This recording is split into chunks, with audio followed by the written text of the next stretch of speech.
as well that talk about this relationship. But I like this graphic, so I'm going to go with it right now. But basically what this is saying is, for people who ate the same number of calories and did the same type of intervention, people who slept 5 hours and 30 minutes, they lost weight, but it was mostly muscle. And those who got sleep did the same exact thing, but they got better sleep, 8 hours and 30 minutes, they lost 48% fat. So if you're trying to lose weight, and it's not just, everyone's like, I want to lose weight, but you want to lose fat. Let's be specific. Because I talked about, I think last time, sarcopenia, muscle wasting, and how the muscle on your thighs is directly related to your longevity. They've done studies. It's associated. And I last time explained that I'm speculating it's because the muscle on your leg helps you not fall or recover from a fall when you fall over. It makes you have better proprioception, and so it's going to prevent falls, having muscle on your legs. But it's been associated and correlated, the muscle on your thighs, with longevity. So you don't want to lose that muscle. You don't want to be this 80% losing muscle thing, right? I would much rather you be fat and have muscle than be super thin, but like just be, just have fat, or you gotta have muscle on you. Like, especially as we age, we have to keep our muscle. So sleep will help you keep the muscle that you've got. All right, so let's keep going. So it also has been proven in studies, and I just picked one, but I could have given you 15 on how sleep will help with anxiety. So that's great as well. And then this one is talking about longevity and lipid profiles being affected by sleep, right? So this is all evidence-based. There's tons of studies to prove how important sleep is. Okay, so how does our physiology affect, negatively or positively, our ability to sleep in an optimal way? And the answer is, well, a lot of people, especially as we get older, we start having a lot more pain. Like, I remember when I was a kid, I could sleep, in a sleeping bag on the dirt, and I didn't have nothing hurt, right? Now, if I sleep on my shoulder in a bed, a Tempur-Pedic mattress bed, for longer than 10 minutes, my right shoulder hurts, and I gotta flip over to the other side, right? So, or your hip will start hurting, or your knees hurt. So as we get older, we have a lot more musculoskeletal aches and pains from osteoarthritis or whatever it is. Well, that's gonna affect our ability to sleep. That pain, the pain is gonna change our ability to have a nice sleep cycle that we need. Also, obstructive sleep apnea, where you're not getting enough oxygen, which we're going to talk about.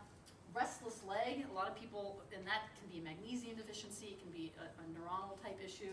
And then dehydration has been associated with your ability to sleep. So people who are chronically, mildly dehydrated will not get good sleep. And then your gut microbiome, and I should have added the word diversity here. It's the diversity of your gut microbiome has been hugely correlated and associated with your ability to sleep.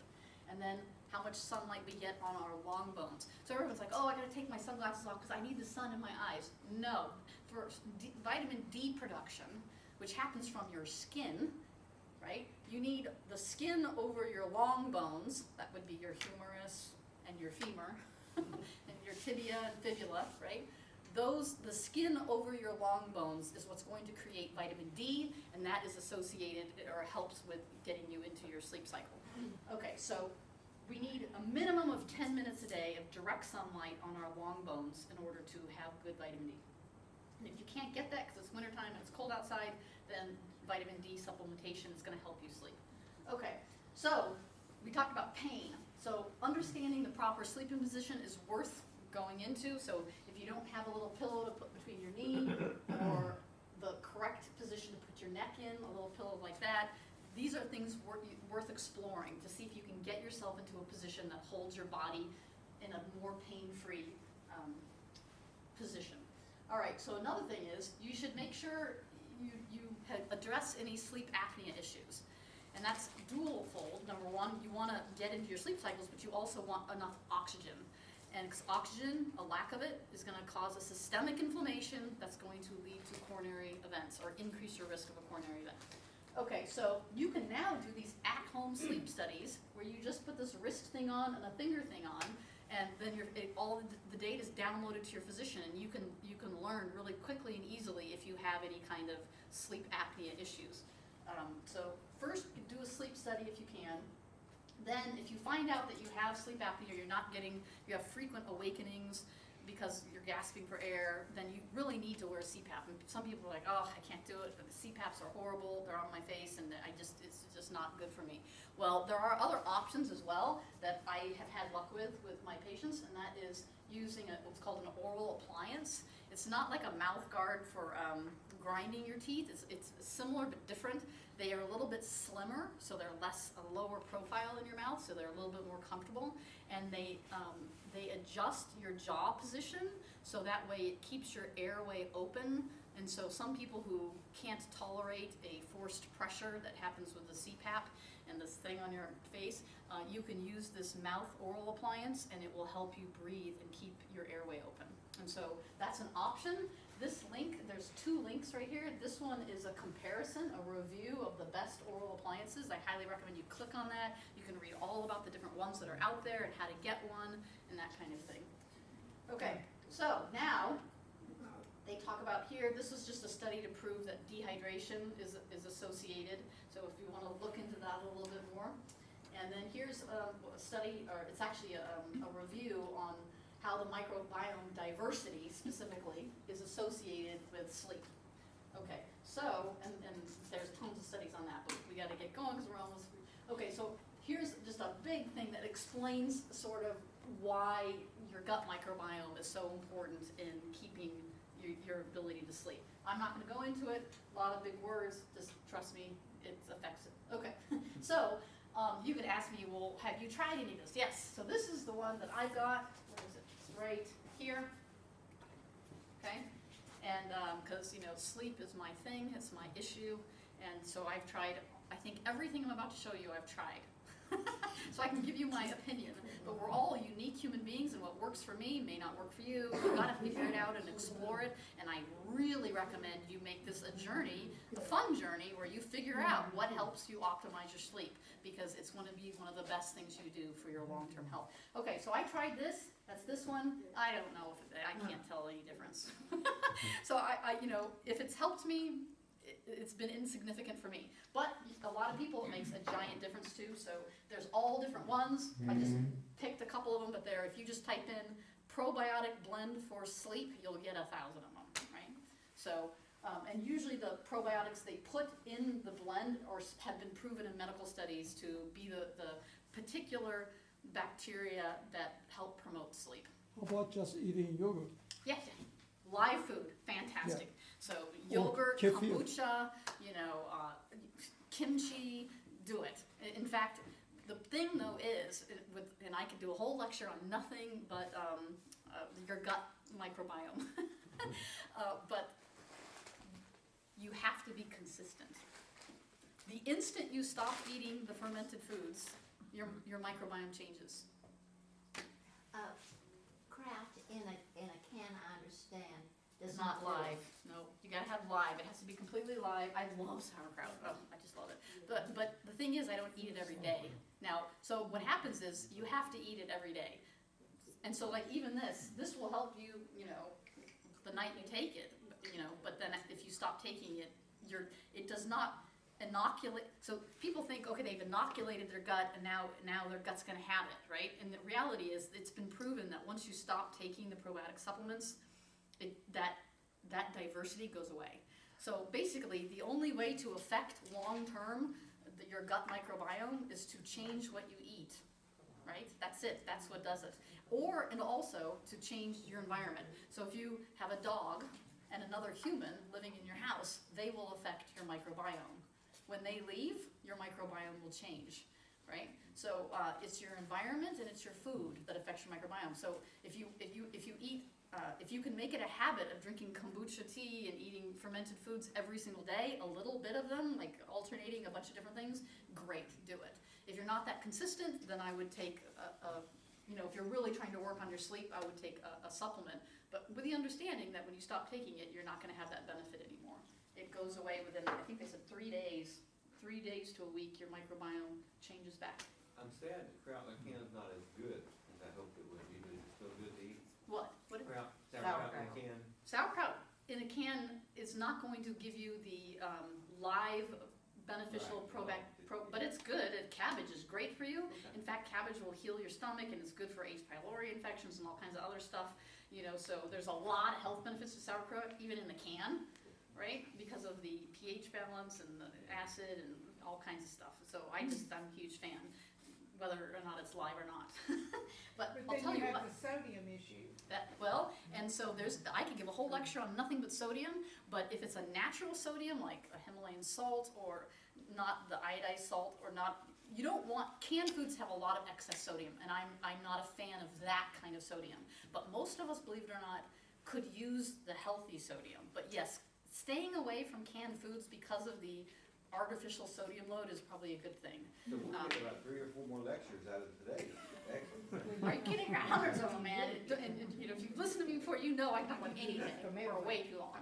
Okay, so here's talking about how sleep and sun exposure. Remember I talked about vitamin D and your long bones. Your study talks about it. Okay, and so now finally we're gonna get to what do we do when we got like 5 minutes left. So you're gonna have to bear with me. Well, that clock's a little. Yeah. That's 10 right, it's a little minutes off. Great, so we've got 10 minutes. Whew. Okay. Okay.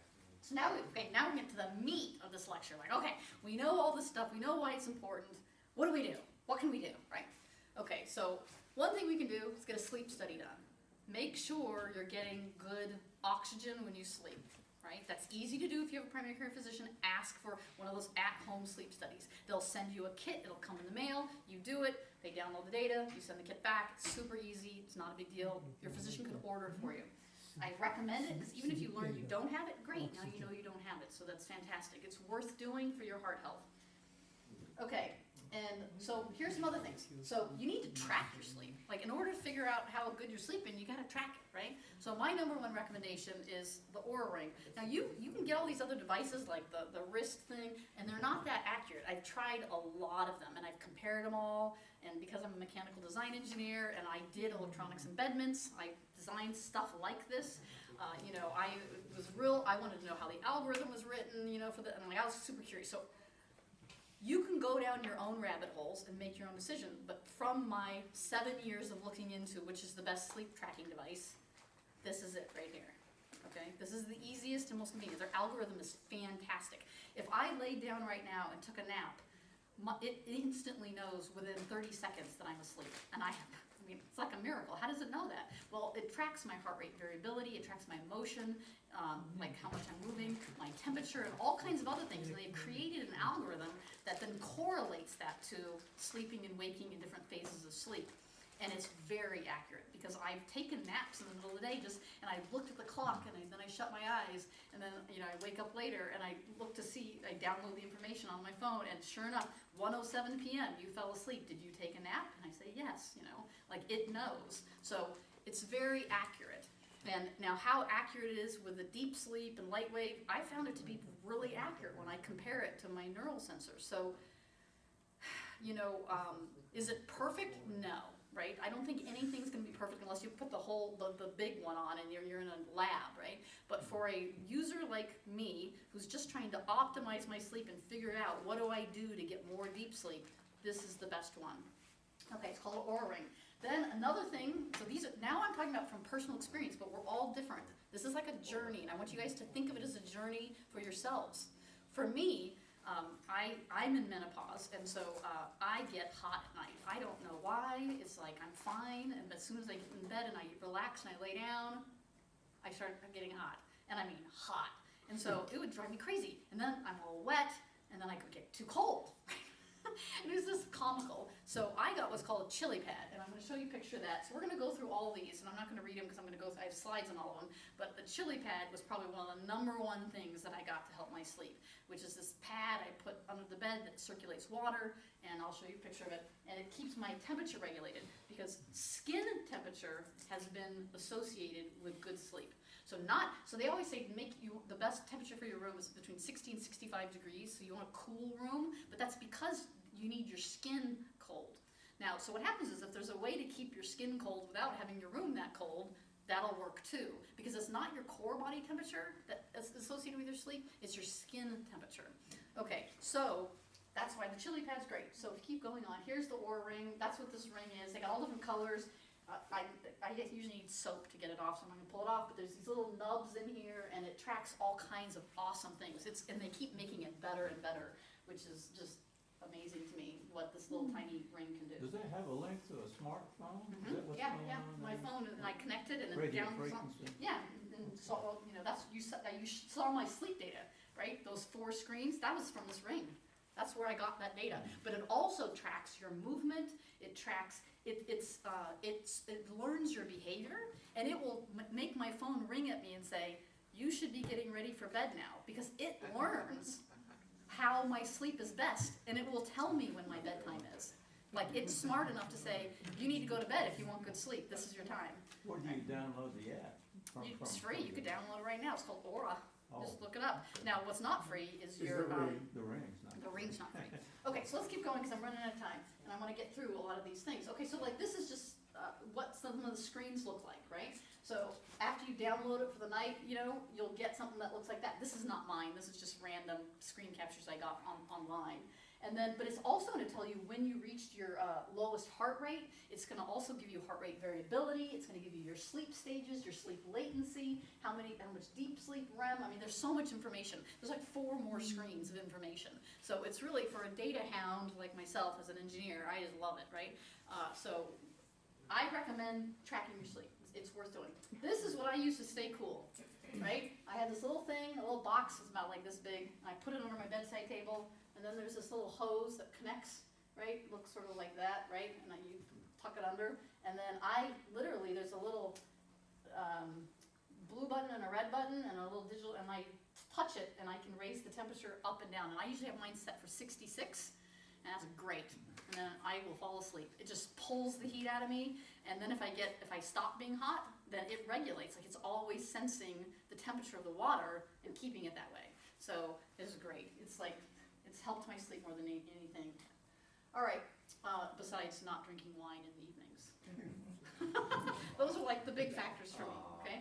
All right, I mean, I can still drink wine, I just can't drink it like 1 or 2 hours before bed. If I have to do it like 5 hours before bed, or 4. So like 5 p.m., that's great, I can have a glass of wine. Okay, so binaural beats is another thing I've used that's been very helpful for me. And so this is a brainwave entrainment technique. And you can download for free off the web, MP3 files, and you have to listen to the music with headphones on, because it has alternating frequencies. So it has and it's usually nice, they'll put some soundtrack on that's relaxing and irrelevant. And then, but embedded in the soundtrack, they have a different tone in the right and the left ear. And so when you first listen to it, it just sounds fine. But then all of a sudden, if you are paying attention, what you'll hear is this like in the background. That is made up. Your brain makes that up. And it's the difference between the frequencies in each of your ears. So 200 hertz, 205, and then what happens is that dissonance, in essence, creates a pattern in your brain that then will entrain your brain into 5 hertz. Does that make sense? Like, so theta is relaxation or meditation. So like for me, I have headphones and I'll put them on and I'll get on my phone and I have a little playlist for Spotify and I say deep sleep, and it's all delta wave binaural beats. And it'll put me to sleep like that. And I look at my ring data in the next morning, I'll see that I just drop right into deep sleep. Like it'll entrain me into deep sleep very, very quickly. So I find it helpful my brain seems to be very, really likes to respond to external stimuli. Because I've also put on gamma before, which is totally high, and my brain immediately entrains to it, which is really interesting. So I respond very well to binaural beats, and it helps my brain cooperate and go into it. So this is another thing that I use. And because remember, I've used everything in this presentation. I've tried it all.